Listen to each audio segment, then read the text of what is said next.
UP की Nagina seat से सांसद और आज़ाद समाज पार्टी के राष्ट्रीय अध्यक्ष चंद्रशेखर आज़ाद ने संविधान दिवस पर मुजफ्फरनगर में एक बड़ी रैली की और विधानसभा चुनाव 2027 की शुरुआत का ऐलान किया। चंद्रशेखर आज़ाद, जो पिछले कुछ दिनों से अपनी एक्स गर्लफ्रेंड डॉक्टर रोहिणी गावेरी के लगाए आरोपों की वजह से चर्चा में हैं, अब फिर उन्हीं की वजह से सवालों के कटघरे में आ खड़े हुए हैं। चंद्रशेखर आज़ाद को दलितों का मसीहा कहा जाता है, लेकिन रोहिणी ने कुछ दिनों पहले एक्स पर पोस्ट करते हुए बोला कि मैं उनकी रैली में आ रही हूं और वहीं से संविधान की वे शपथ लेंगी और चंद्रशेखर आज़ाद को जेल पहुंचाएंगी। अब फिर क्या था? सबको 26 नवंबर संविधान दिवस पर होने वाली चंद्रशेखर आज़ाद की रैली का इंतज़ार था। रैली हुई और नगीना सांसद उस रैली में खूब गरजे।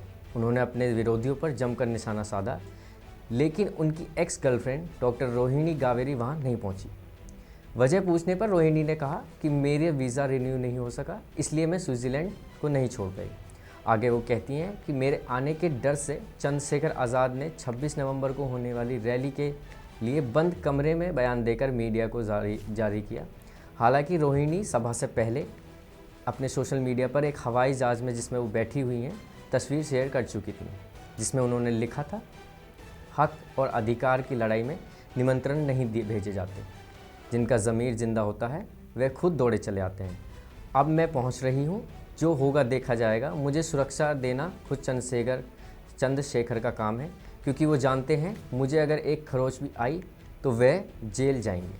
अपनी इस पोस्ट में आगे रोहिणी गृह मंत्री अमित शाह का भी नाम लिया, जिसमें वो कहती हैं कि अमित शाह जी अगर 80% चंद्रशेखर के साथ हैं तो 20% देश के गृह मंत्री होने के नाते वह मेरा भी साथ देंगे।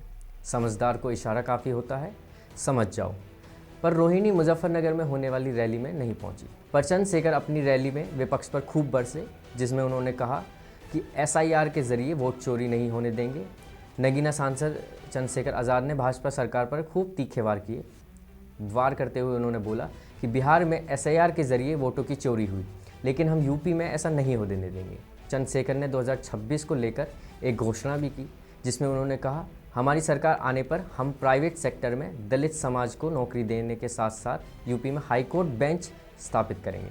उन्होंने अपनी पार्टी के कार्यकर्ताओं से अपील की कि वह एसआईआर को लेकर गंभीर होकर काम करें और दलित, पिछड़े, मुस्लिम समाज के हितों के प्रति लोगों को सजग कर संविधान बचाएं।